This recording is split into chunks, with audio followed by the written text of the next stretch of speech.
We had a slower September than August, and that never happens. Sales volume wise. Number of sales. October is on about the same trajectory as September. So you have the chance of being August busier in number of sales than both September and October. And then normally you will see inventory peak in July, and that's not happened either.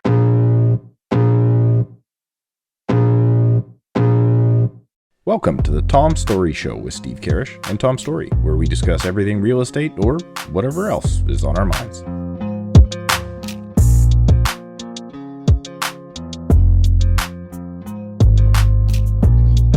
Email so I don't get distracted.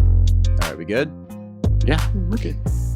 Welcome back, everybody, to another episode of the Tom Storey Show. I appreciate you being here. Also, happy Halloween. Let us know in the comments what you are being this year for Halloween. If you have kids, what they are being. Also, to our YouTube viewers, you can see that I am wearing a different hat than normal. Our guest, who I have not introduced yet, in the middle is wearing a different hat. And Steve, what are you wearing? What is that? These are our costumes. Should we explain them for the audio listeners first? I am wearing, so just so everybody knows, we are dressed up as our favorite, let's call them Canadian real estate personalities. Yeah. If that's a nice thing to do. And I am wearing a jiu-jitsu gi as my costume. So, Tom. I am wearing a tinfoil hat with my own antenna I've constructed to make sure that I am protected from all conspiracy theories, so that the government is not listening to what we are saying, even though we are broadcasting onto YouTube and to all the audio platforms. And Caileigh, before I officially introduce you, for the listeners, what are you wearing? I'm wearing a kick-ass Blockbuster hat that I ordered special for Steve from Etsy. And like I said, the shipping was more than the hat, and he would never do that for me, but I did it for him. That's probably true, but it's very true. These are our costumes. We got a tinfoil hat, a Blockbuster hat, and a jiu-jitsu gi. Now, what we need from you, if you're watching this, is in the comments below on YouTube, just put in the last name, maybe left to right, of who you think we are or whatnot. Because what Canadian real estate personalities are we dressed up as on today's episode? Let us know below. If you have not already, make sure to like this video, because obviously Caileigh spent more than $20 on shipping for that hat, and that alone deserves a like. I watched a YouTube video showing me how to make a tinfoil hat. The week leading up to recording this episode, I asked my wife several times just to confirm we have tinfoil in the house, right? And she was like, "Why do you keep asking me that?" And Steve's just wearing what is most comfortable for him. So leave us a like for that. And if you have not already, make sure to subscribe.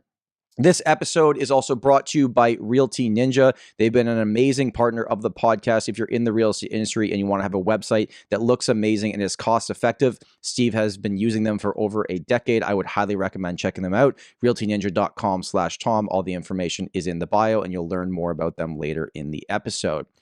Okay, on to today's guest. Maybe the longest intro we've ever done there, Steve. By far the longest. By far the longest intro we've ever done. Caileigh Anderson has joined the show from ReMax Treeland Realty. I believe coming up or just over 10 years in the real estate industry, top 1.5% of realtors in the Fraser, like Razor Valley. I think you're in the same market as Steve. What's going on? Welcome to the show. Thank you so much for having me. So I work mainly in Langley. I guess Steve's in Surrey, but in the Fraser Valley for sure. And a little bit about me. Actually, I just wanted to announce too, I just started a team. So now we're in the top 1% instead of the top 1.5%. So I'm sorry about that. I'm sorry about that. Yeah, you're excused. The team's called the Valley Group, and we're specializing in the Fraser Valley, Langley, Surrey, Abbotsford area. So I was super excited about that. I've just been in, I guess it is almost 10 years, which is insane because I got licensed in 2014. Yeah. Same. So what month in 2014? October, I think March I got my license, but I didn't do anything until like October, November. So I was February. So we're both coming up on officially 10 years. We've survived a decade in this crazy industry. So A What a little pat on ride. the back for that. Yeah. We got in at a good time looking back, though. Hey? Slower market then. It built up. And now it's crazy because in the last 10 years, we've seen all types of different markets. Oh, yeah. But like really when we started in 2000, well, I really started in 2015, and that was kind of right before the first 2016 hit happened. And then 2018, 19 weren't great. And then we got another like crazy bump. So, I mean, yeah, it's been good. It's been a All ride. over the place. For sure. And Steve, you started in 2008, right? Like right as kind of shit was hitting the fan. Yeah, I didn't know that I started. We in the weren't work. even out of high school, Tom, when he Yeah. started. I was going to say you must have had your license at like what then? 16? I thought I Okay. didn't realize you were licensed for so long. Hmm. Yeah, I was No, Steve, we were at 24. grade 11 high school parties when you were trying to sell your first house. Yeah, we were trying to sneak growers into our parents' place. Party. It's nice for you guys. I didn't have friends or parties in high school, so That's why you're so successful today, because you were laser focused. Yeah. No time for fun. Just business planning from day one of getting into the industry. All business. Caileigh, thank you so much for being on the show. So do you and Steve, so I know you're in the same like zone. Do you guys have to deal with each other? Are you guys doing deals together? Are you kind of in your own pockets of Fraser Valley? I've actually never done a deal with you, Steve. yeah. Probably a good thing. Probably a good thing. Save yourself some trouble. I am in the Badlands of Surrey, and we get some separation.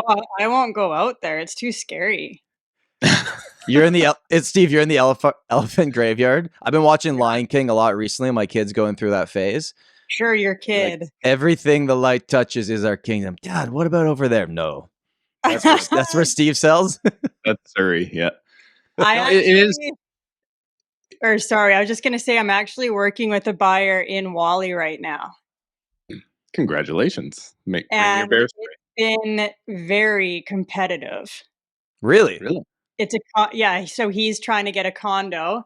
His budget's around $450, and it has been a challenge. Like that, I guess, entry level kind of condo market is still very competitive here. Is it getting multiple offers or just they're selling really quick? Okay, so I was gonna lose. Well, I was pretty upset on Monday night. So I showed this guy a condo last week, and we were going to submit an offer, and then she's like, "Oh, sorry, we're holding off on offers." And I was like, "Okay, that's fine, I guess." That's still working in that area. Well, listen, so the weekend went by. She had her open houses, whatever. My client went back through to see it again on the open house day. And then Monday rolls around, and I'm like, hey, like, or do you have any offers? Like, I'm trying to prep my client here.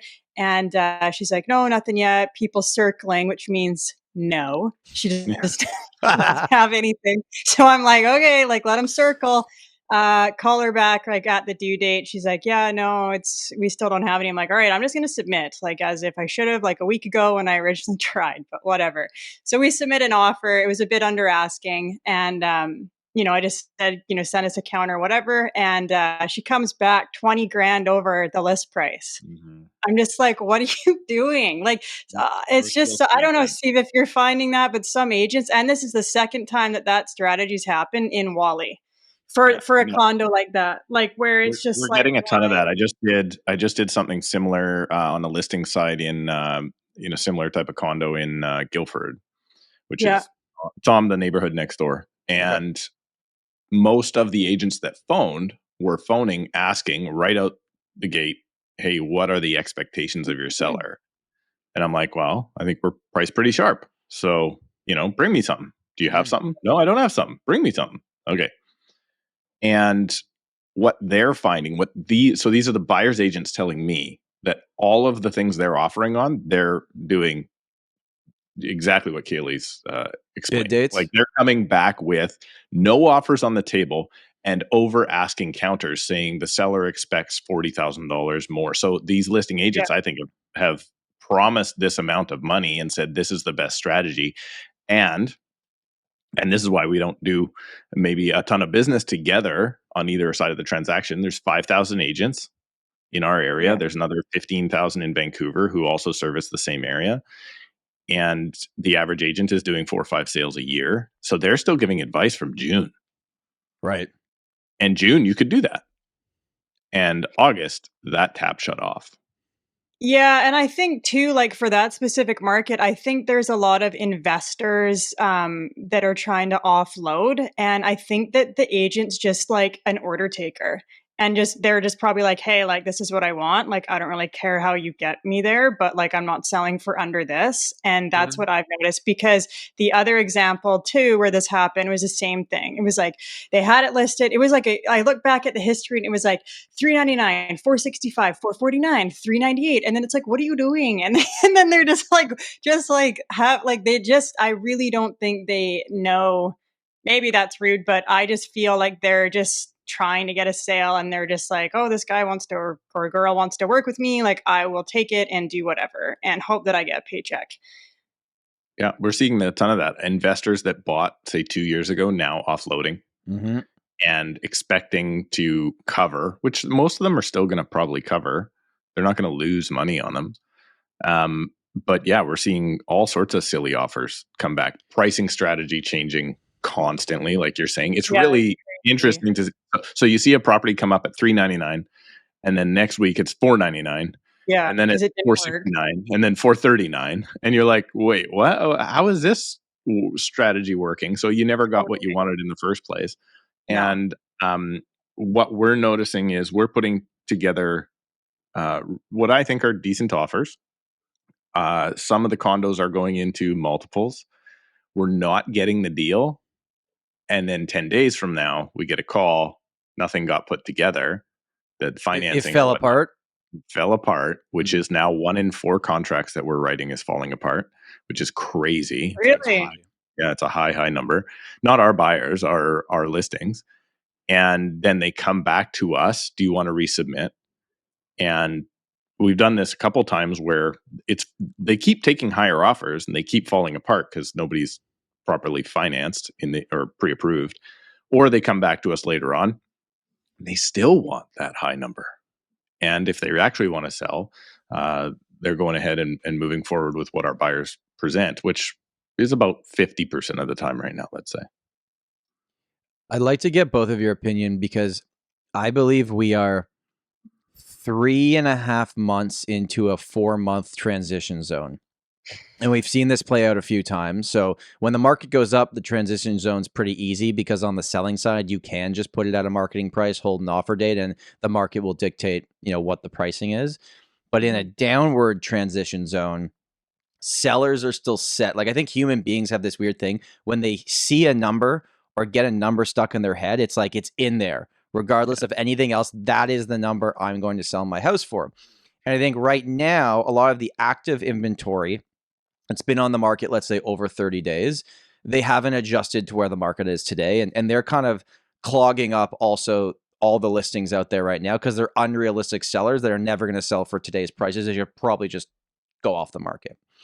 But I think we are very, very close where the expectation of the seller is going to change. I'd like your perspective on this because I've seen this in Toronto. And even with my own clients, I'm going to them and saying, okay, here's where the market's at. Here's how much inventory there is. Here's the days on market for the properties that are actually selling. 15 to 20% are going to sell in the next 30 days. Would you like to be in that category of properties that are selling? And typically they're like, yeah, we'd like to be in that category. Okay, how do we do that? Okay, here's 3 pricing strategies. 1, this is your sell now price. If we list at this price, you are at the number 1 position in terms of your competition. And there is possibility because of that, if you get so many eyeballs, that it could actually sell for more because the market gets to dictate what the final price is. Second price would be, okay, this is what I know today as market value price, which is pretty clear. But even if we list at that, the market could still go in a downward direction and we have to adjust. And then the third one is the aspirational, all the stars align pricing. I've done this strategy with pricing for many, many years. Typically, we always do market value or somewhere between market value and all stars align price. I would say more than half of my sellers that I'm coming to the market with right now are saying, Tom, what's the price that gets it done? What's the price that gets it done right now? So I'm finding today's new sellers in the last 15 days were exiting the transition zone back to like reality of like, okay, yeah, if you want to sell, you better adjust your expectations as the seller, because the buyer expectations have been adjusting for 3 months. Sellers, I think, finally are happening. Is there any truth to that in your market as well, Caileigh? I'm just curious. So the sellers that are telling you like, hey, we want to sell now, have they already purchased? Like, are they like, we have to sell? Because that's an interesting thing. And I'd like to see what Steve's seeing about this as well, is that I'm finding a lot of people are wanting, like I'm seeing subject to sales, like all like in the detached market for sure, without question. Not so much in the condo, just because that's like, you know, your entry level or maybe investors that have deeper pockets. And then townhomes are the hottest right now in the valley. So they have the highest absorption and they're at around 30%, which I was pretty surprised because like sales to active. So I was surprised at that. So yeah, like, are the sellers that are like, I want to sell now, like, so have they bought in your market? So a lot of them have not bought because we've advised them against doing that first, because you should sell first. But they've made up their mind that because of what is happening in their life, they want to buy as soon as they possibly can. But the sale needs to happen. So they're motivated in that way, not because they're scared of not being able to close on what they bought. But they're like, I'm moving, you know, an hour outside Toronto because of family, or, hey, we're pregnant and I don't care what's going on with the market. We're making this move. So I think it's mostly that. I think you had a time now, like you said, Tom, you've hit this transition zone, and no matter how just that thing, Tom. Adjust my cap. No matter how seasoned you are as an agent, if you're doing more transactions, you can catch it quicker. But August for us, I'm going to say August 15th to 30th was the transition zone. Beginning? So it was the beginning of it. So you still had a lot of conversations with clients in the middle of summer where it's like, okay, it's slowing down, but you can price sharp and you'll sell and whatnot. And then we have listings that are just selling now that are selling for less than we had projected, and they picked our lower price. Like I was like, okay, this one sold for X. We probably got to be 20, 30 grand less than that. So let's list here. And now we're looking at substantially lower than those numbers. So as we speak with clients today, we can brace them for that. But it's getting caught in that transition period that is tough on those sellers at that time.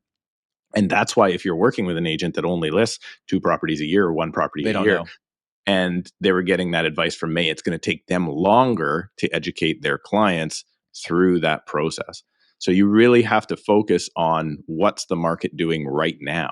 And right now, well, actually, I shouldn't say that. In the last 2-3 weeks, the market's kind of picked up for us. It has weirdly here too. Yeah. But in September was like, why is nothing happening? Like we all have to expect lower. We all wanted to sell for under what we wanted. And then if that goes over a long enough period of time, buyers and sellers all kind of adjust. But do you think maybe the last 2-3 weeks of things, because we are like, my listings are still getting showings. It's pretty active. It's just taking longer to get an offer. I'd come on here and say, hey guys, I'm really worried if it was like crickets on showings. We're getting showings. Yeah. So it hasn't gotten to that. There's still demand out there. It's just they understand, finally they're holding the cards and they can take their time, which, by the way, good for you buyers. You've been waiting a decade to get to this point. Take advantage of it, right? But do you think maybe, but don't get stupid? Well, again, but that's so hard. That's trying to time things perfectly, right? When I'm starting to get offers 25% under ask, I'm like, why are we doing this right now? But let's play this out for a second, right? So I had one of these situations recently. You've both been through this, but I think this would be interesting for the viewers. We had a property for sale. We got an agent called me, said, hey, I'm going to send you an offer. This is the price I've been instructed to send it at. Kind of basically like telling me, hey, this isn't going to be very good, but I'm going to send you an offer. This episode of the Tom Storey Show is brought to you by Realty Ninja. Hey, real estate agents, I bet you didn't get into the real estate industry to try to become a web developer. Realty Ninja will help you build a beautiful website for your business without becoming all techie, because me and Steve are certainly not techie. They'll set up your entire site for you, they'll migrate the content from your current site, and they'll take care of all the back end, switching the domains, all the things that you don't want to do, they'll take care of for you. Their team team of in-house designers will make your new site match your current brand and help you stand out from your competitors. Best of all, Realty Ninja offers a free unlimited trial that lets you build out your website, and they do not charge you until you're ready to launch. That's right, they're so confident in their product and that you're gonna love the website that you build with them. They will not charge you until it's ready to launch. They don't even take your credit card details. Listeners of the Tom Storey Show will not only get an unlimited trial before you launch, but if you go to realtyninja.com/Tom, you will get 20% off your first year after you launch. A beautiful, functional, and professional website is absolutely a must in today's real estate landscape, and Realty Ninja delivers. So go to realtyninja.com/Tom for 20% off your first year. That's realtyninja.com/Tom. And now, back to the podcast. I'm like, okay. Yeah. So they sent me an offer. It was valid for like, I think 12 hours. So, as we do when we get an offer, I register it with the system. It automatically notifies all the other people that have seen the property. And then 2 more offers came in that 12 hours. And those 2 offers then competing with each other. And we got a pretty good price because of the quote unquote crappy offer. So I think there's like, you should not be worried about offending sellers in this market. Because again, as a buyer, use the tools that you have right now to take advantage of it. But if you go really, really low, just know you could bring other people to the table and actually get the property sold by mistake to somebody else. Because I've seen that happen. Oh yeah, for sure. Right. But I don't think buyers think that way sometimes. So like, oh, let's give it a shot. It's funny though, there's more willingness for the sellers to negotiate right now. Because before it was like, oh, that's low, get it out of here. And my response is always, well, at least put something back on paper. Yeah, right? At least negotiate. Don't just walk away from the table. Tell them what you want. And right now, the sellers are much more willing to negotiate because they can read the tea leaves, as they say. Caileigh, what are you finding with your sellers right now? Are people like, what's prompting them to sell? Okay, so I was just gonna bring up this experience I had because it was pretty like not the norm right now for what we're generally seeing. But so I was taking these clients of mine out. They've done a few deals with me, super nice family. They're looking to upsize to get a home with a suite because they've got an adult daughter living at home who doesn't really want to rent. She'd rather buy in in the suite below, which is great. So anyway, we were going and looking at houses, and like there's a lot out there, but the good ones, they go so fast. Like, because you've got those like sellers again that maybe they're like Steve was saying, their realtor in June said, yeah, I listed this, and it's just not the case anymore. So they're way too high and whatever. So anyway, we saw like the good ones that do come out. When we saw them, like we were going in, and I'm like, you guys, like it's tough to do subject to sale on these. Like we can offer, but then what happens too is like now we're one more offer, and we're going to push the sale price up, and we're not going to get it. And that's always a tough conversation. And like, so anyway, that happened 2 times, and they're finally like, Caileigh, we're ready, like list our house. Cause I was telling them like, we got to get your house on the market and get a long closing, right? Cause I'm a firm believer in that. Anyway, so we listed their house. I listed it last week, and it's a nice townhome in Walnut Grove. And it's actually in a 55 plus complex, but they did some renovations. So we listed it like at fair market. I think it was a little bit above fair market value. Okay. But they really wanted to, obviously, like every seller, get as much as they want, as much as they can out of it. Anyway, so we had 3 showings the first weekend, and this was Thanksgiving weekend. So sometimes it's hit or miss, right? When you list on a long weekend like that. Anyway, we had 3 showings. 2 of them decided to write like that night. And we got both good offers, and then ended up selling for over asking. Like I got an over asking price on it with like, literally, this is like a gravy offer because it's like, we'll move our dates 45 days back or 45 days ahead because we know you guys haven't found anything. Like gave us such a long closing, like 5+ months. And my sellers were literally like, Caileigh, I don't know if we should take this. Like, we don't know where we're going. And I was like, oh my God. I'm like, okay, I'm like, that's up to you guys. I'm like, but this is like on like a silver platter, like offer for what you guys want to do. So like, there's still like, they still wanted like higher. They're like, not enough people have been through our house. Like it was a long weekend. We want it to be longer, or we want more people through, like, we're not sure. So there's still so much like seller, I guess, uncertainty as well on like what's going to happen. Like, I think people are just super cautious. And like, It yeah, it was just is like such a good so offer. And they were still like, I don't know, like, should we Mhm. do this? Like, and I was like, I don't know. It was just crazy. it is always the curse of the seller to wait for something better. Oh, yeah, he was like, "We Always, haven't right? got." I thought he was joking when I told him the offer because he's like, "We haven't got enough people through," and I was like, "Oh, don't be that guy," like, kinda laughing, and he's like, "No, I'm serious, like, I don't think we've gotten enough people through," and I'm like, "The." I was just, yeah, because the good offers come first, so that buyer had been waiting for something like that, right? Mhm. So, but and then I And didn't get any other showing requests, not one after that offer we accepted. Oh, there So so is they a did take it. they did take it, and they removed subjects yesterday, actually. So it's done.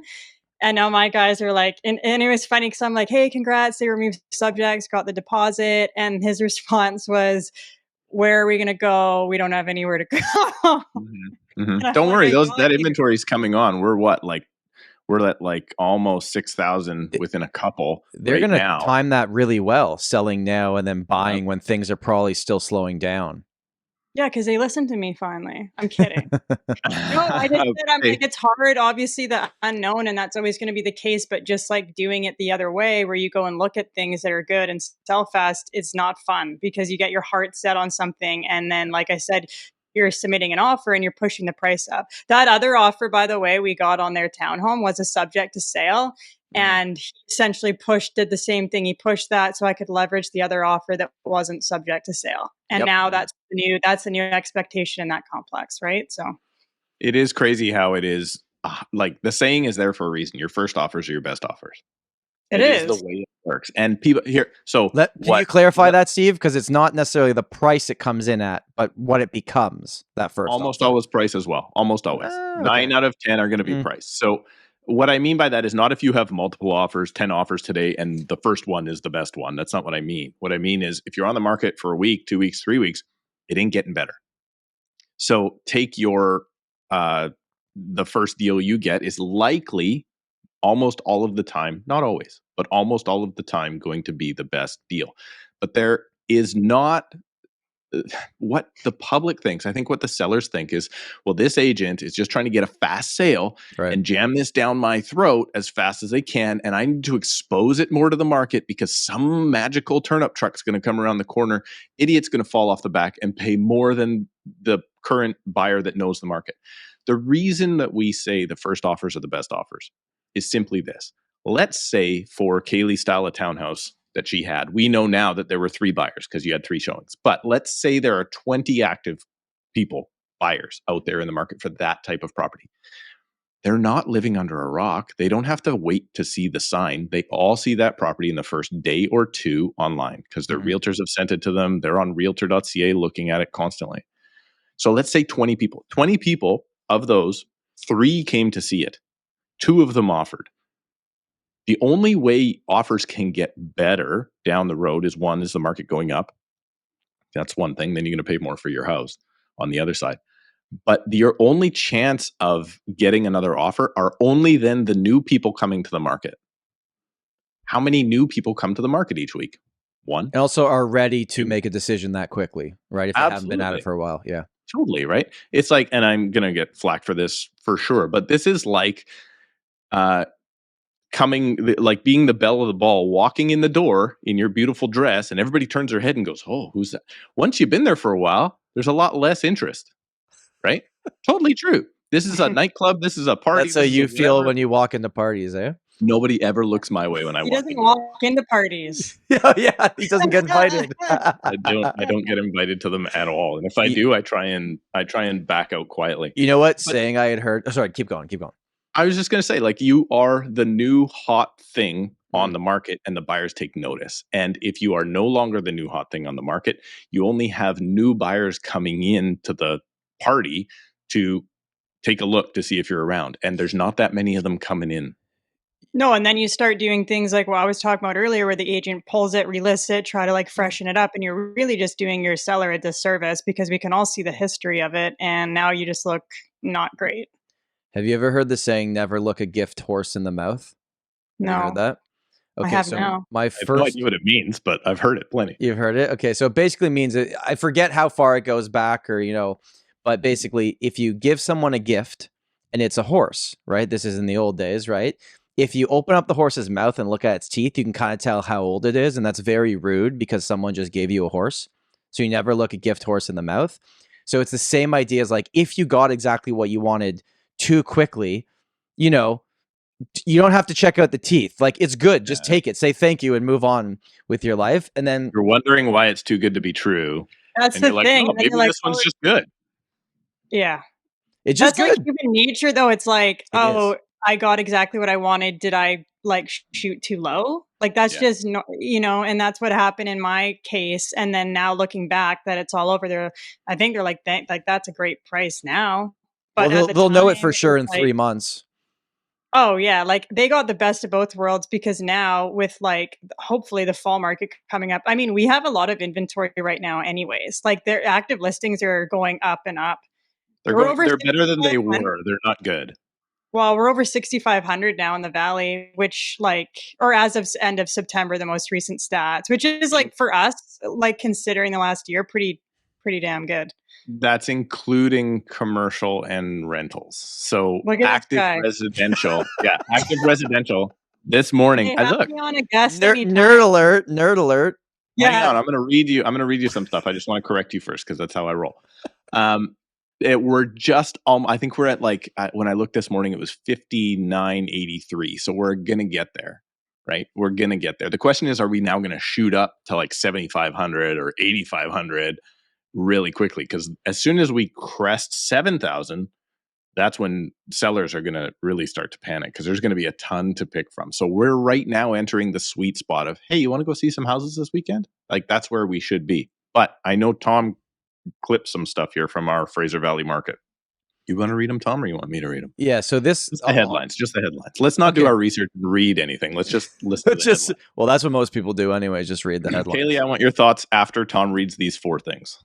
Mm-hmm. Okay. Now these have all come out in the last few months. Okay, but different times, but very similar. Fraser Valley market balanced as demand softens and prices edge lower. Unless you're selling a 55 plus townhouse with Caileigh. Opportunities on Fraser Valley real estate market horizon amid Bank of Canada rate hikes. Okay, so this is all good for buyers. Fraser Valley real estate sales continue to dip. Surge of supply in Fraser Valley real estate market. Now, those are all headlines that I would read if I didn't dig any further or look at any of the numbers and say, well, I'm a buyer and I deserve to get a deal in the Fraser Valley real estate market because prices are going down, inventory is going up, and there's not as many buyers and I have lots to choose from. Is that a fair assessment of the market you guys are in right now? I mean, it depends what your buyer is looking for and what their situation is. Like, it's so blanketed, all those statements. Like in the example with my client looking in Wally, like his attitude is not at all like I get the pick of the litter. It's like he's got a budget. It is an entry level budget. He knows that.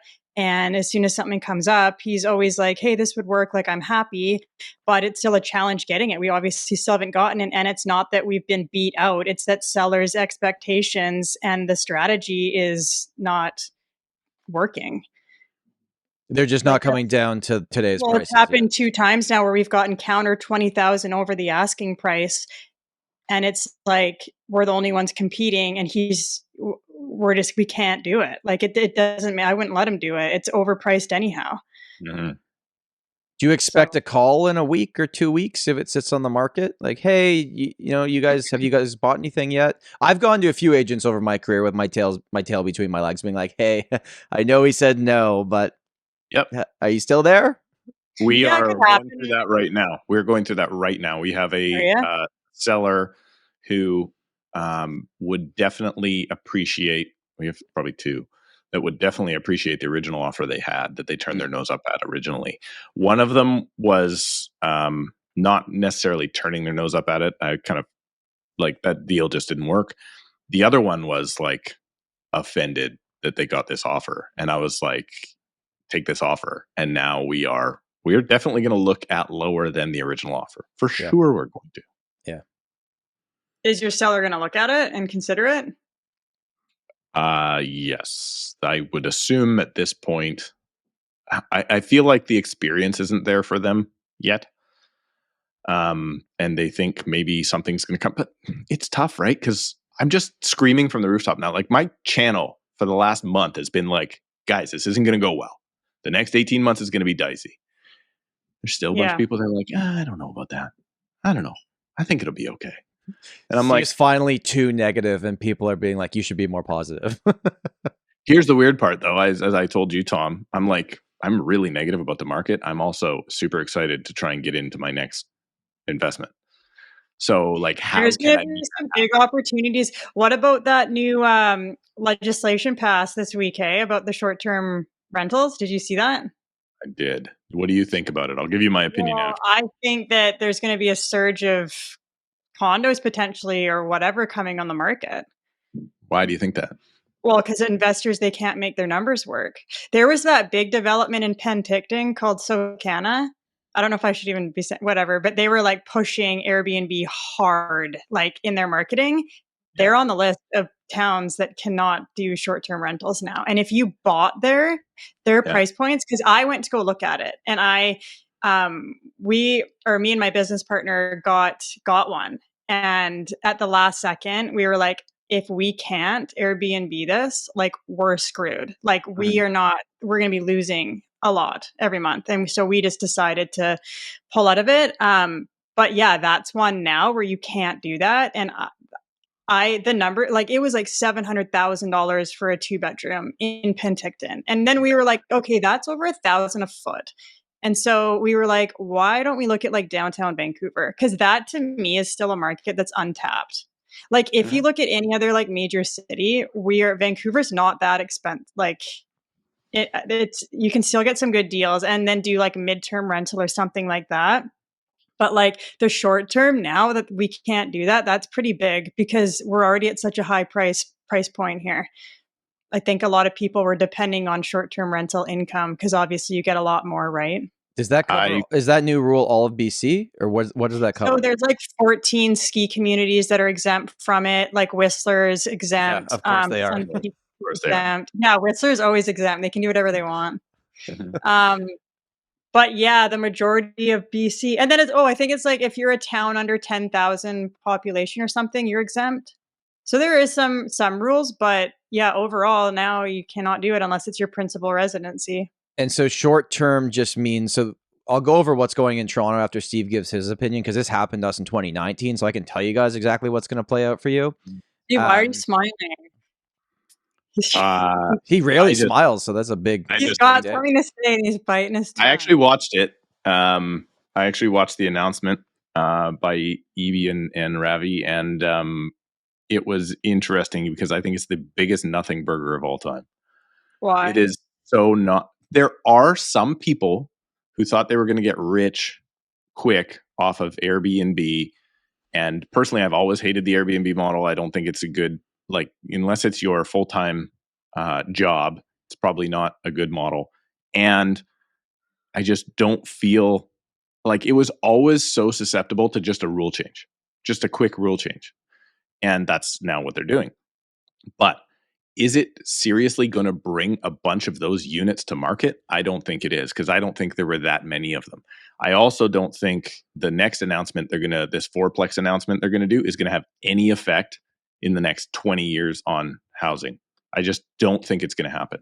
What they need to do is speed up development, reduce development costs, right? I think I put a survey out, Tom, on the channel a while back, and it was before we spoke with Jonathan. And it was just like, listen, if we can expedite this process, just removing public hearings from subdivisions would be a massive step. Just allowing permits and rezoning to start at the same time would be a massive step. This whole idea that you're going to knock down an old 50s rancher and build a fourplex and that's going to help, like that's 1 into 4 or 1 into 3. It's not 1 or 5 or 6 units into 400, and that's what we need. Well, let's just get Ravi back on the show soon and get him to tell us. I am in talks. Okay. I hope he'll do it. He may be smarter than that. He'll come back. I think he had a great time the first time he was on the show. Okay, can I give you my perspective of why? Yeah, it also tell me okay. do you agree with Christia, because she thinks this is a great idea, and they're talking about doing it nationally now. Okay, well, Really? here's the deal. So in Toronto, we had a ban on Airbnb. It's not technically just Airbnb; it's all those companies, and that means that short term is anything under 28 days. So that's how they classified it. I'm not sure if it was the same thing as you guys. Okay, this happened in 2019, pre-COVID. Okay. When this happened, because it was pretty significant in Toronto at the time, and it was the early days when it kind of picked up steam and these condo buildings hadn't changed their bylaws. So it was kind of just happening and people knew about it. They didn't necessarily like it, but it happened. The city of Toronto came in and basically said, we're banning it unless it's your principal residence. And even if it is your principal residence, you can do it, but for only 180 days of the year. It's a 4% tax to the city, and you have to register it. And basically, it's like they will check in on you and make sure that the property you are Airbnb-ing is the address on your driver's license. Like that is, so they were very strict about it. Okay. So this happened pre everything else, 2019. Overnight, our rental market flooded with 1-year rentals. Flooded. Our rental market was very, very slow long before the pandemic happened, but everyone seems to forget everything that happened before the pandemic. It was very, very slow because all of this inventory changed over very quickly. And for a period of time, it pushed down rental prices in downtown Toronto and surrounding areas, but not that many. Now, at the time, the interest rates were way different than they are today. So maybe adding that variable in there is going to change things, but it did not push many of them to the sale market. It just made short-term rentals become long-term rentals, and then eventually it got absorbed over a period of time. So that's exactly what's going to happen. Interesting comment. I think it was on my main channel. Somebody asking to cover that topic, and I'm like, it's not exciting to me. It doesn't work. But their comment was, this could potentially flood hotels, because who's building a hotel these days, and affect tourism negatively. I'm like, oh, that's a very interesting, like, you could actually stop money from coming into your city now as a result of this whole thing. I mean, how much is a hotel room right now? It's a lot. Vancouver's super expensive. Downtown Vancouver is like $750. I guess it depends where you go though, because my sister and I went to Nashville this summer, and we stayed in Great Town, by the way, highly recommend. And we stayed in an Airbnb. And when I was looking around at the hotels, I'm like, Lindsay, we should have just stayed in a hotel, because it was very similar. And then the last day, like, we have to do the dishes, put the laundry in the, you know what I mean? And it's like, at a hotel, you don't care. You just leave it, whatever. But I guess it depends what town you're in, because when you look at Vancouver, like, the hotel prices are like upwards of $1,000 a night. If you want to, in the high season, if you want to stay in Cole Harbour or somewhere, like that. So it'll be interesting to see. Not that long ago, the CEO of Airbnb came out and publicly asked everyone that had Airbnb listings, hey, make your prices more competitive. Like, really? He was like, yeah, stop being so expensive. He didn't use those exact words. I'm paraphrasing. Because they know it's funny how the shift happened now, right? It's like, for a while, it was like Airbnb is better. Who knows how much lobbying in the hotel industry got its way to the government. I'm not going to speculate. Well, actually, hold on. Let me put my hat back on. There you go. Yeah, you guys lost your costumes here. There was. Well, he took his off, and then I was just looking like an asshole. No, yours is a cool hat. I look ridiculous. Yours is cool. All right. There are options, though, because Tom, when you and I went to Whistler, I mean, that was the peak of no labor. It was not a great experience. It was a very expensive hotel room. I just went to Whistler this last weekend, and we stayed for like, whatever it was, $199 a night. Now, mind you, it was the smallest hotel room I've ever been in my life, in the center of the village. But it was very affordable. The average dinner we went on was a lot more expensive than the hotel stay. Right. So maybe there's some things there going on, but I just think it's a nothing, right? They're trying to control everything in the city, trying to make it look like they're doing something. And I don't think they're doing anything. Tom, I want to bring something up here. You had something. Maybe in your life, I don't know, is your experience the other day you had with the city of Toronto looking like they're doing something? Are they cracking down on problems in downtown Toronto? Do you want to elaborate and tell us what happened? Okay, so I'm happy I got my conspiracy theory hat back on for this one. I went on a little rant on my Instagram stories yesterday. And I will share that same rant with the viewers here today. I have never, ever, ever had so many people respond to something I've said online than this. And it wasn't, they were agreeing with me. I probably had like 70 people like give me thumbs up or whatever. And I had like 45 DMs in the first like 3 hours this was out. So here's my theory. I have received 3 parking tickets in the last 2 days. 2 of them were in an area that I have parked almost every day for 7 years. And in that 7 years, I've received like 3 parking tickets. 2 of those 3 have happened in the last 2 days. Did you get a realtor wrap finally on your car? No, I didn't know. I did not.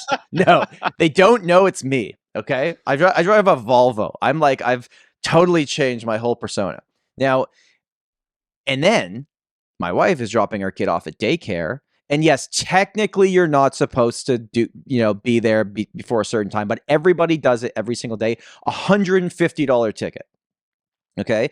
It's building up. So I shared this. I was like, is anyone getting way more tickets than normal? Like, what the hell is going on? And I got so many responses be like, I got 3 last week. I can't, this is the most I've ever had. So here's where my theory goes. Okay. Sales volume. It always goes back to real estate. Sales volume in 2023 is going to be down 10 to 15%, maybe 20% to last year. And it's going to be down 40 to 45% from 2021. We have double land transfer tax in Toronto. In 2021, the city of Toronto brought in $1 billion with a B dollars of land transfer tax on the municipal side based on how many transactions happen. And not just the ones on market, the off market stuff still pays the land transfer tax. This year, they're on track to do a measly $550 million in land transfer tax. Okay? There's a big gap here. And I think there's a mandate from every level of government, starting with giving you more parking tickets, to claw back as much money as absolutely possible to get more money for the city budget, which I'm not even saying necessarily is a bad thing, but I do think that my theory is correct. And I'd love to know in the comments of this podcast, anyone in Toronto, have you been getting more parking tickets? Yeah, what's your theory? Do you need insurance? The answer to that question is obviously yes, of course you do. Whether you are a tenant, landlord, or homeowner, you need to insure your property and belongings. And when I insure my investment property, personally, I choose Square One. Square One is affordable online insurance for everyone. If you apply for your Square One insurance policy using the link in the description of the show notes, listeners of the Tom Storey Show can receive $20 off right now, simply by going to squareone.ca/the Tom Storey Show. Square One is no joke. I personally use Square One for my landlord policy on my investment condo. I picked Square One because they were easier to work with than other insurance companies. And when I had an issue with my previous policy coverage in relation to my Stratas coverage, Square One was the insurance company that came up with a solution for my insurance problem at an affordable rate. Online quotes take less than 5 minutes with Square One. Get your home insurance quote today at squareone.ca/the Tom Storey Show and save $20. I think somebody at the City of Toronto parking office listens to this podcast and they think that Steve is right and people shouldn't park like assholes. So hold on. No. In my neighborhood, I've noticed the exact same thing. So in my neighborhood, my parking complaints that are here, if you listen to this show, and the other day I was driving home and it was just like ticket. And I was like, oh, this is nice. There is one person. You're the guy calling the cops like, yeah, they're outside again. Please come ticket them. That is totally me in my neighborhood. 100%. If you're parked in a no parking zone, you can beat it. So let me give you another example. And I did this nicely this time. There's one person, I don't know why, but they park in this one spot in the morning, every single morning. I'm assuming it's maybe kids drop off at school or something like that. And they're there every day. So instead of calling parking on them, because I know parking's going to take 4 hours to get there, I just put a note, no parking in this spot. Steve, you're that guy, eh? Of course I am, man. Follow the rules. This is like a make your bed thing. Man, if we let something as stupid as parking go down, our cities start to look like crap. We start to have, which is happening in my neighborhood, 18-inch lawns and nobody takes care of their houses and gutters overflowing, and everything goes to crap. And so does society along with it. That is my rant for the week. Okay. I just want to Tom, say a park few in the more right things. spot. Okay. For the outside the daycare thing, there was a petition to the neighborhood to change the sign, and all the houses said, no, actually, you have to park across the street, and there's no traffic lights there, and you have to walk across a busy street with your child in your arm. That's the only thing we'll allow you to do. I think it's ridiculous. So it's NIMBYism for dropping off kids at daycare. Yeah. And my second thing I just want to say is I would happily pay for parking. All the paid parking it's unavailable. There's nowhere to park. Your only option sometimes is to take the chance. And a lot of the time you got away with it. Not anymore. And let's say the amount of parking you had before was okay. That's the thing. I wouldn't have had to take it in an extra 150,000 people in the last 6 months. Okay, so this is where I was kind of going to go with this, because I was also driving yesterday swearing under my breath because it took me about 45 minutes to travel 11 kilometers. And I was losing my mind. Yeah. For Caileigh, for Fraser Valley, is traffic really bad? Is it worse than ever? It's terrible. Okay. We have a lot of construction going on right now. It's actually a joke. Everywhere. Absolutely so everywhere. It's not just a Toronto problem, because I've never been a complainer about this city. It's like really annoying to get around. The city of Langley is designed, more so the city than the township, but the city of Langley is designed to keep you in it for as long as possible. That's how the lights work there. So move to Surrey. Yeah, it's bad. I have noticed that. And no tickets, though. No tickets yet? Not for me. We also don't have to pay for parking out here, so that's a plus. You could just park anywhere? Mm-hmm. We do what we want, Tom. We're in the valley. We're rednecks. I'm going to pay for parking. Hey, totally off topic, but since you're wearing that hat, did you hear that Netflix is opening up brick and mortar locations called Netflix House? No.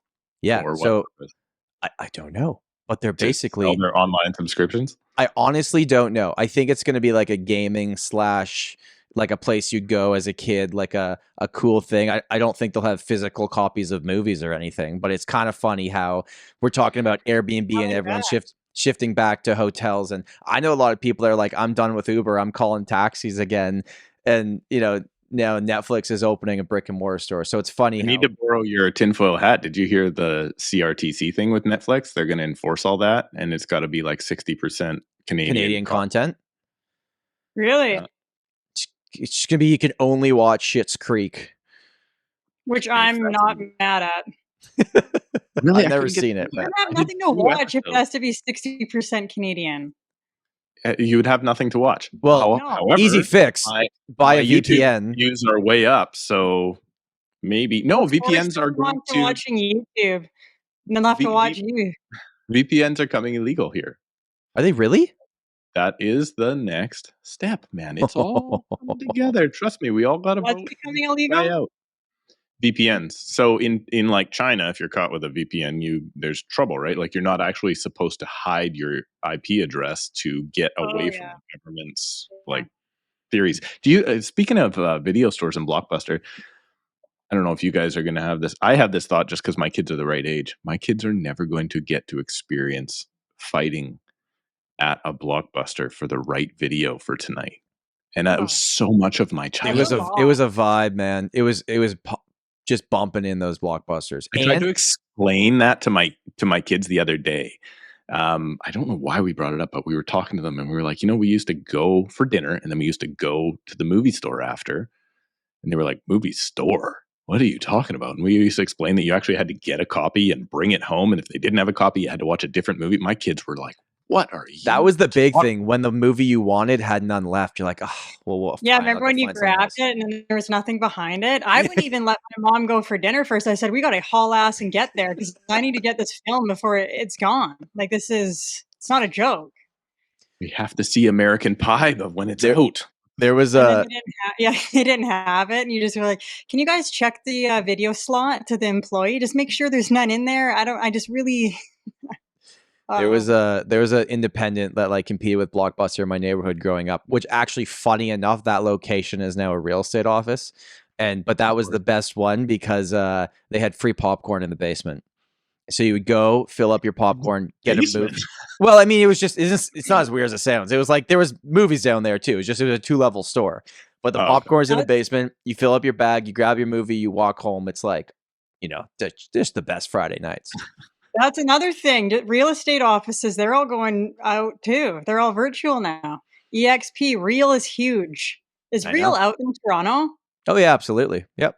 Okay. I get literally every week someone from my brokerage is gone. Really? Oh, so it's oh yeah, it's happening. Right now. Oh yeah. Yeah. Probably shouldn't say it, but hey, I'm with ReMax and it's not cheap to be there. And I think a lot of people are questioning why. Do you think just because of where the market's at right now, that's why they're having those thoughts? Well, yeah, there's a lot of starving agents right now. And I think when you give them a bill like that every month, they're starting to look at other options on how to reduce their. Because if you do business, the ReMaxes and LePages and Macdonalds of the world actually make more sense because you pay a bigger fee per month, but it's less on the transactions. Exactly. But if you don't do a ton of business, these other models probably financially make sense, but you're not producing much. Correct. And they're offering training too. Like a lot of those virtual companies, they do get and meetups and whatever. Yeah. We don't. I'm probably going to get a letter from ReMax now. I'm speaking at a real event soon just because I'm friends with half the people. I'm not going there. But I know all of them. They're all great. I mean, because you're with Royal LePage, right? I'm with Royal LePage, but I mean, the main real guy, it's Brad McCallum. He's been a guest on the show. He's flying to Toronto to speak at our event next week. Like, we're all friends with each other. But it is interesting that they're growing very fast. And it's funny, the last episode, Caileigh, which you probably haven't seen yet, but we asked the president of, or is it President John? He was the president, right? Of Macdonald Realty. And we asked Phil Soper the same question, president of Royal LePage. And neither of them seemed overly worried. They acknowledged and said, yes, they're growing very fast, and they didn't think they were like a flash in the pan, but they didn't seem, at least like how they were answering the question, like super concerned. I don't know. Maybe it's too early. I view it this way, and this might get me in trouble. If you say that like 3 times an episode and then proceed to because talk. I believe it. If your goal as a real estate agent is to look for the cheapest brokerage, then don't go around getting mad at clients looking for the cheapest real estate agent. Right? So if your agency is the cheapest, like that's actually what happened. That is, originally the ReMax model, right? To go to ReMax was the version of this in the past. Of cutting out the brokerage, because brokerages used to be like 50% or whatever. And now some brokerages, because agents are doing such little business on an independent level, are going to like these high splits again and paying for all your advertising for you and things like that. But those online calls or trainings or whatever, those are great if you show up to them. And that's probably the real issue, right? Like that the issue is that people don't show up. Trying to get people, I'm still struggling right now, like I'm trying to hire still, and I'm having a fair bit of meetings, and I'm amazed with the amount of people that don't want to work. I'm amazed with the amount of people that I'm like, I need you 50 hours a week. And they're like, yeah, no, 20 is real estate. I'm like, you're going to fail. You're going to absolutely fail if you think 20 hours a week is real estate. Weird. Caileigh had no problem putting a team together, hey? Because she's likable and nice and... Well, that helps. Definitely helps. We got people lined up the door trying to get into the Valley group. Really? Oh man, send the extras over to Steve. Send like the whatever's right below the ones you're hiring. Let me know, because it's tough having conversations. It is tough to find good people, and not even in our industry. Like I have a couple friends that run trades and whatever, and they're useless. Like they don't want to work. I think that's where we're going to be for a while. There's a lot of people that just got used to this, and until it gets tough again to exist, That's what we're going to get. You know what Andrew Russell said, which made me laugh after the fact, listening back to it? He's like, the unemployment in Red Deer is 5.7%, but I assume 5% of people just don't want to work. So it's really under 1%, because generally there's just a certain amount of people that just aren't even trying, right? Yeah, and they get their real estate licenses. How many do we have now, Steve? I want to. We got 5,000, 5,200, something like that. It was 2,600 when I started in the business. So there's a lot of people that I am starting to see turnover there. Yeah. I am starting to see people that got their licenses 2-3 years ago that no longer have their licenses. So I think we're going to see more of that. It's just not going to be. I don't think it's going to be feasible. But that's the market we have. We want as many people in the industry as possible rather than higher quality, right? So it's a result of, unfortunately, a free market, which I'm in favor of. You just got to be able to pick your people right. It's just I've got enough. I've got a very good system where I feel like I can train someone to end up in a very lucrative career, and I can't find someone that I think is worth my time. How scary is that? Right? Like nobody's like coming and saying, "Hey, I'm looking for an opportunity," and I have the ability to dedicate myself to it. Yeah, you're giving them it on a silver platter, and they still don't take it. Yeah. Like you could train them and to be earning a very, very decent wage, and they still are not interested in investing their time. Yeah, which is crazy. Yeah. And some people have it, some people don't have it. Like when you meet them, there's good intentions, there's all sorts of things, but it's just like you got to be able to put your nose to the grindstone. And that was for sure. And that was one of the reasons too, like I wanted to start a team, because I feel that like it's so hard to be a single agent now. And Tom, you've been saying that for a while. Like teams are the new. You have to, because the disruptor, 100%. It is, because the cost, you got to share costs, and you got to be out there, or you're going to not. And another thing too, especially in BC, and I'm sure in Toronto, like Ontario, is a lot of people are moving out of province. So great, you get that person, but don't expect a referral or a repeat off of them anymore like we used to, because they're not coming back. They're going to Alberta, Saskatchewan, wherever. And that's something I've been very aware of in the past year and a bit. That's actually really interesting. I haven't even thought about that. You're right. A lot of people are doing the inter-provincial migration. And so you got to have. You would have helped them sell again 5 years later, but now they're gone. Yeah, they're gone, and now you got to make sure you're getting new leads in more than ever. Otherwise, you're going to dry out. Maybe not dry out, but. And the best way to do that is to make sure you dress up in a silly costume for your listing videos. Is that what you? They're not silly. That's art. Is that what that is? Yeah, Steve wouldn't understand. He's not high class enough. I would definitely. They are definitely on the silly side of things. I very much appreciate them. Yeah, Caileigh, can you give your Instagram a plug? And then kind of walk us through the types of videos that you're putting out there to be different, stand out in a market of the same. Because I think you're doing a really good job. Thanks. Yeah, you can find me at Caileigh Anderson Real Estate on Gram.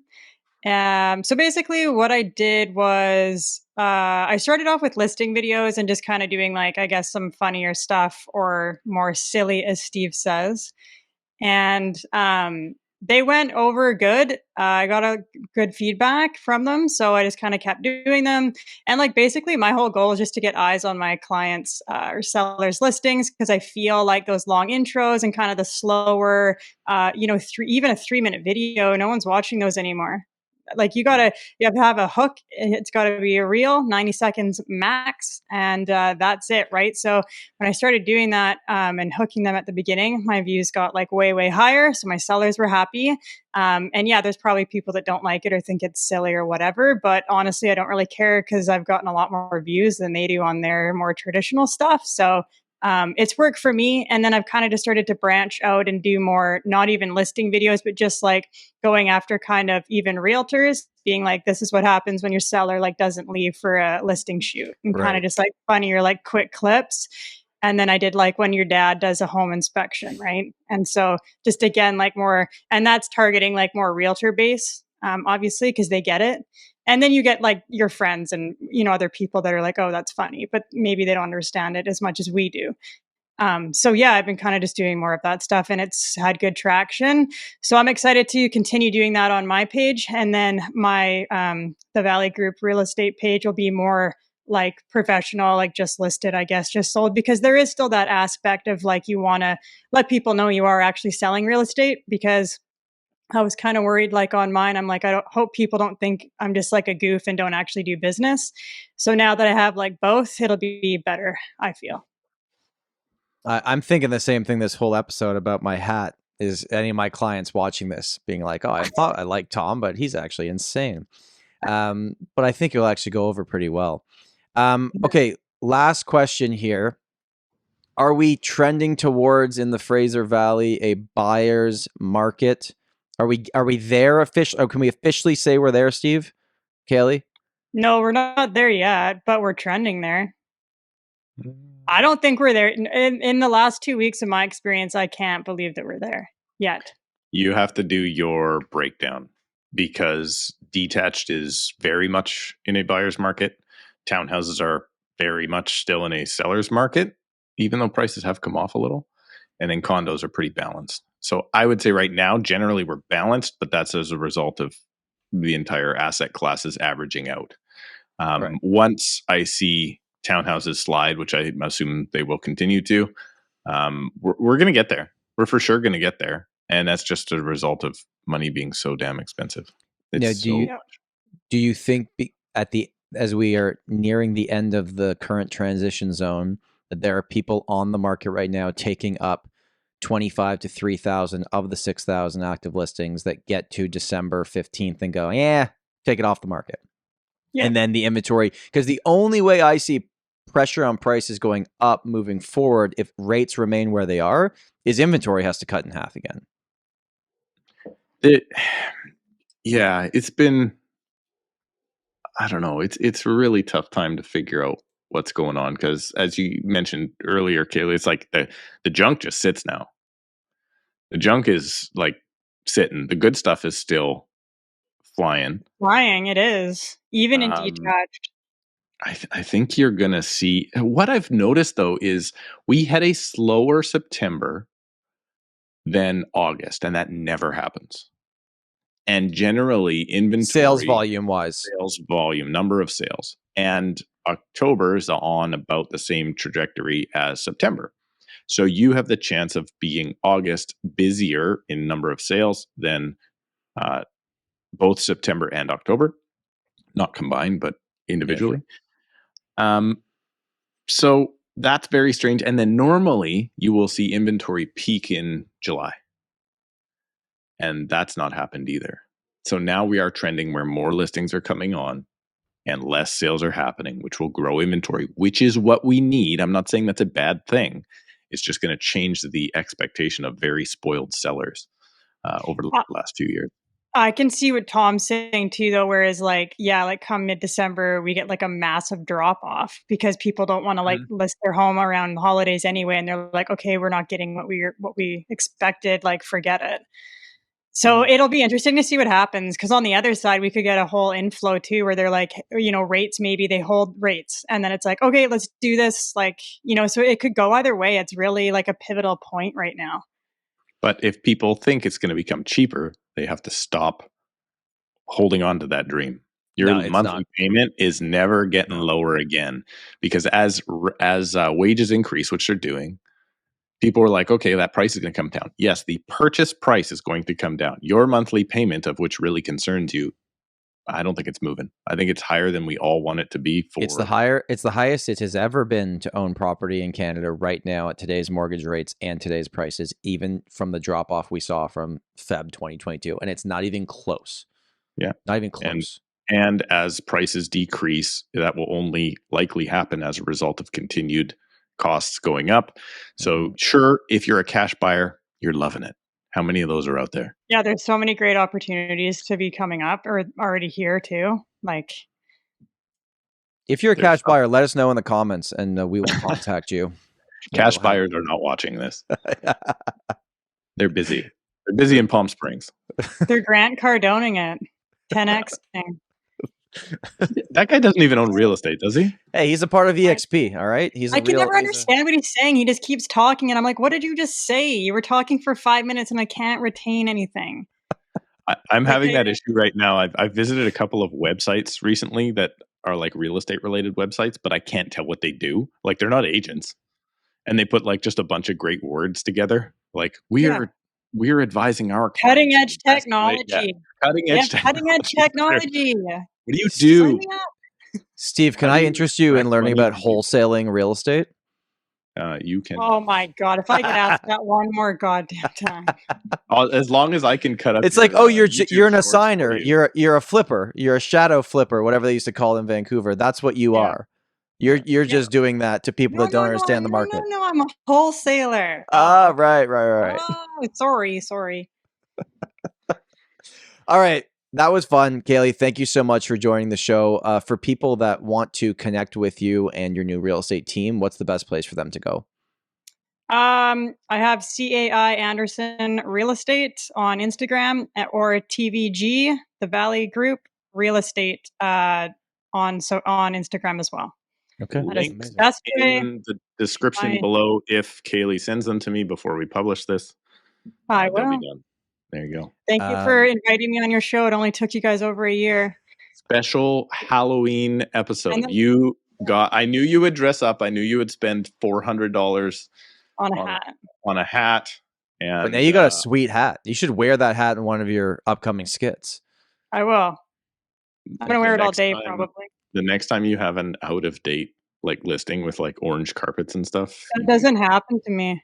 Bust out of ECR. Oh, you can shoot it in one of my listings if you like. I should do a 90s theme video. Those were blowing up. Have you seen that reel where it's like buyers in the 90s and all? Oh yeah, that was hilarious. So many times. It was so funny. Yeah, do a version of that. I think that would be huge. Okay, Steve, do you want to be in one? You could be like the dad, like the buyer's dad. Yeah. I think your acting is better than mine. So I don't think you're trying. Do you have a role that says asshole? That is like, we'll cast Steve. Well, if I have a grumpy cat or something, you're in. Grumpy cat. Where's your grumpy cat? I never see him in your videos anymore. I'm in the gym right now. You haven't watched my recent videos. Oh yeah, how many pounds are you down since your goal? I'm right around. I'm a little above, about 50 pounds almost. Holy. He's withering away on us. That other guy out of the water then? Weren't you competing? Crushing him. Are you guys still communicating on that? I heard he gained weight because he got depressed that he lost so badly. I don't think he's gained weight. I think he's doing great. I hope he's doing great. I think I have for no idea most who he even people, is. Keith, I love you. I think you're great. We're texting back and forth. Keith, I love you. We were just joking. He's doing fantastic. Although that's our boy. I am doing more fantastic because I win. So I'm crushing it. We don't have that much longer to go. One of my favorite comments ever on this channel was like, he knows how to solve the housing crisis. He knows how to do this. He knows how to do this. One day I just want to have Steve's level of confidence. I was like, that's amazing. I love it. I can fix it all. I don't know what the hell I'm doing. Any problem you got, just run it by Steve and he will find a solution. You might not like it, but he'll tell you what to do. You will not like it, but it will be the right thing to do. All right. We've gone long today. Thank you, everybody, for listening. Thank you for watching. If you made it this far on YouTube, if you have not already, and you laughed a little bit today, you smiled, or you learned something new, all we ask is hit that like button, subscribe to the channel. Also, this episode is brought to you by Realty Ninja. If you're in the real estate industry and you do not have a website that you are proud of, go to realtyninja.com/Tom. 20% off your first year. They do an amazing job. Go check out Steve's website. He actually has been using them for a decade and he loves their services. And Steve is very, very hard to make happy with a service provider, and they have done it. I think that alone is the reason why everyone in the industry should check them out. Steve, final thoughts? Happy Halloween, everyone. Happy Halloween. Hey, happy Halloween. If you find out the house in your neighborhood that's giving out the full-size candy bars, tell all your friends. Okay, be a good person. And if you're a real estate agent listening to this, for the love of God, do not put your branding on little candy that you're handing out to kids in your neighborhood. I think it's super tacky. That's my opinion. Do not put your branding on. I've for sure done that before. I gotta go cancel a couple orders, but thanks so much for having me, guys. I gotta go run out and put this not haunted on top of all of my signs this week. Okay, not haunted's fine. That's playful. I like that. It's hack now. It was good originally. I think it's always funny. All right. Yeah, thank you, everyone, for the listening. Thank you for goodie watching. bags, I guess I'm gonna have to throw out. We will see you next Sunday. Bye. Happy Halloween.